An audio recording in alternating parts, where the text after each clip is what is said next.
Yo gang, your old pal Stevie P back again for another Steve's Selfie Strength Tip.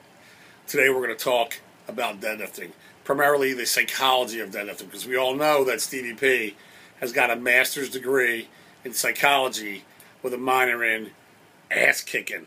So what I want to really get into today is what goes through your head when you're deadlifting. Now what I see now is a whole lot of newbies out there on the internet, on Facebook and Instagram and everything else, and I see these posts saying, deadlift day, grr, can't wait to deadlift, awesome, hashtag beast mode, hashtag beast, hashtag mode, hashtag this, and everybody's all excited to get out there and deadlift. All these little girls out there in all these gyms, and then you pretty much reach your maximum potential there when you first start deadlifting. And you get up to, these little girls get up to like a 225 deadlift, and then the gains all stop.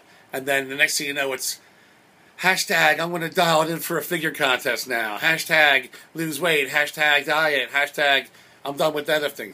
Because shit got real. Shit got hard. I mean, let's face it, deadlift is the hardest lift. And the reason for that is it's the hardest lift mentally to get through. I see a lot of people deadlifting all the time in the gym, and they're new people. And they may be good squatters, they may be good benchers, but when it comes time to deadlift, they always say the deadlift is my hardest lift. I'm not built for the deadlift, or it's not. It's hard. I'm not. Something's wrong here. I'm not this. I'm not in position. I'm not that. I'm not this. And a lot of times I'll take a look at them, and I mean, there's always three potential problems to a missed lift, and I was always taught this. It's either physical, like you're injured or you're missing a limb. It's either mechanical, meaning you're just not doing it right, you're in the wrong position, or you're not, applying pressure where it needs to be applied, or it's mental. You just can't get through it mentally. And mental is almost always the problem with deadlifts. And it's easy to fix the mechanical things. You can always tell the physical things right away, obviously. But mentally, that's when it gets really tough, because you have to try to get somebody through this mentally, How do you get through to someone that mentally? And I see people in the gym, and they'll go to pull a deadlift that they should get. You watch them hit 390, and then they try 400. 390 flies, 400 is stapled to the ground. Why is that? Why is that? They don't have it mentally. That's what it is. They get up there, and you coaches can tell the difference. And your lifter, if you watch him, if his eyebrows are like this, he's scared. If his eyebrows are like this, he's ready to pull. He's pissed.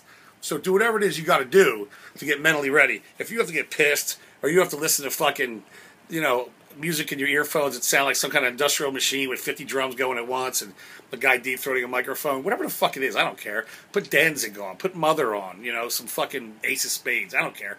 Put something on, or whatever it is going to get you fired up. But you got to see it mentally first. You can't approach that bar saying, I think I can get this, I hope I can get this. You got to see it in your head. You got to know you can get it.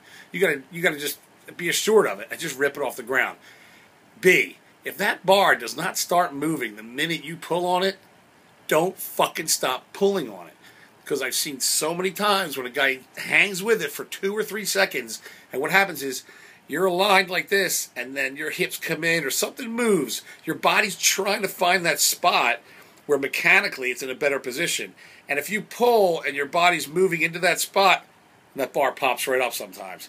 But if you pull and it doesn't move and you just let go of it, it's not going to go anywhere. So give yourself that chance to hang with the lift just to make it.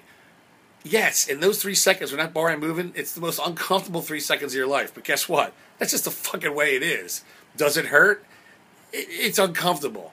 Can it possibly hurt you and give you a real injury? Yes. But that's just the chance you're going to take to get a maximum deadlift. I'm talking about 100% and above deadlift, not something that's just something you can get for 3 any day of the week. I'm talking about a big, big lift for you. So, hang on to those lifts. Get your head out of your pussy. Fucking hang on to it.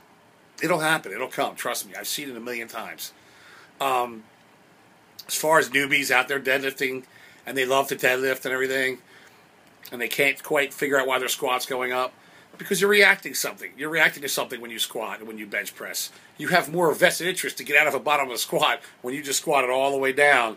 And all the way down, you know in your heart, I got to stand up with this or I'm going to get crushed into the ground. Deadlifts ain't like that. The only thing on the line for a deadlift is it's sitting there, and if you don't lift it, it's still going to be sitting there. You're not going to be underneath of it being crushed. You know, it's hard. It's a heartbreaking thing to happen, and it's hard mentally to follow. But at least you're not crushed under a bar, and that's a lot of times why you can get your head into a squat more, because you just tell yourself, get under the bar, take it out of the racks, and step back with it. Now you got to make that lift. You know, even though there's spotters there, you definitely want to make the lift, because nothing feels worse than just getting crushed into the ground on a squat. So that's the difference between a squat and a deadlift. It's definitely a much, much tougher lift mentally than the other two lifts are. So, like I said, remember, stick with it. Stick with your training. You know, don't let weights get the best of you. You know, you take over. You take charge. I always tell my partners, I always cue my partners when they're deadlifting, confident and strong, because that's the two things you need, strength and confidence. A lot of people don't approach the bar with this confidence. So, you know, cue your lifters like that, and always think confidence and control the weight. Don't let the weight control you. You understand? All right, this is Stevie P signing out. And, you know, as always, you're welcome.